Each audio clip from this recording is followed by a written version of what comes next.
کتابوں میں ایک واقعہ ملتا ہے، کتاب الاذکیاء ایک بہت اچھی کتاب ہے، اس میں ایک واقعہ لکھا ہے کہ ایک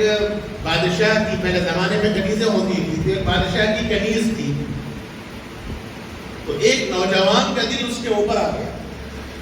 اور بادشاہ کی کنیز تھی، ہر ایک کو حاصل کرنے کا تو موقع نہیں ملتا تھا، لیکن دل آ گیا۔ اور یہ جو نوجوان تھا یہ کسی اللہ والے کے پاس اپنی اصلاح کے لیے آیا ہوا تھا۔ اس زمانے میں اللہ والوں کی صحبت میں لوگ وقت گزارا کرتے تھے، اور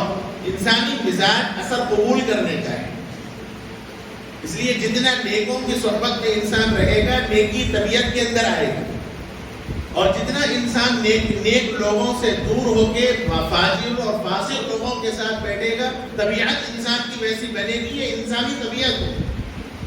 اس لیے شعر کہا گیا، بلکہ محاورہ ہے فارسی کا کہ صحبت صالح ترا صالح کند، صحبت طالح ترا طالح کند،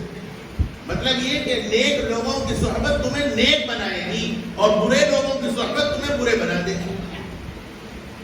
انسانی طبیعت ایسی ہے، اللہ والوں کے ساتھ رہے گا تو طبیعت میں اللہ کی طرف مائل میلان اور اللہ کا رجوع اور اللہ کی والی کیفیت، ذکر و اذکار والی کیفیت، اور دل کے اندر ایک نور پیدا ہوگا، اور وہی دنیا دار لوگوں کے ساتھ بیٹھے گا، دنیا دار لوگوں کے ساتھ اٹھک بیٹھک ہوگی تو نتیجہ اس کی بھی طبیعت دنیا کی طرف مائل ہوگی۔ اس لیے حکم یہ دیا گیا کہ اللہ والوں کی صحبت اختیار کی جائے۔ پہلے زمانے میں ہوتا ایسا تھا کہ لوگ اللہ والوں کی صحبت میں آیا کرتے تھے اپنی اصلاح کے واسطے، تو ایک نوجوان اللہ والے کی صحبت میں آئے اور وہ رہنے لگے، لیکن کسی وجہ سے بادشاہ کی کنیز پر دل آ گیا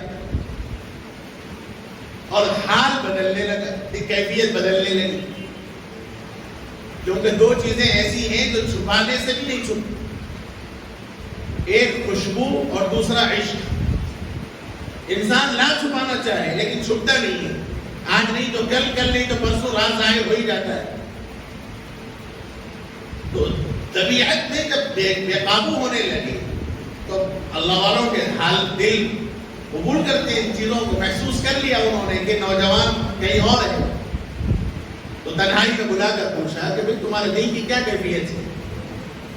تو شیخ کے سامنے اس نے صاف صاف کہہ دیا کہ حضرت ایسی بات ہے، فلاں کنیز پہ میرا دل آیا ہوا ہے۔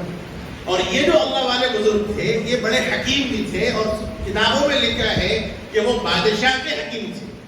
یعنی مقام تھا ان کا۔ کسی وجہ سے وہاں محل میں جانا ہوا اور بادشاہ کا حال چال معلوم کیا تو اس کنیز کے بارے میں بھی معلوم ہوا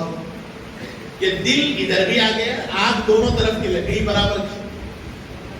اور جب دونوں طرف سے آگ لگی ہو تو پھر تو مسئلہ کچھ اور ہوتا ہے۔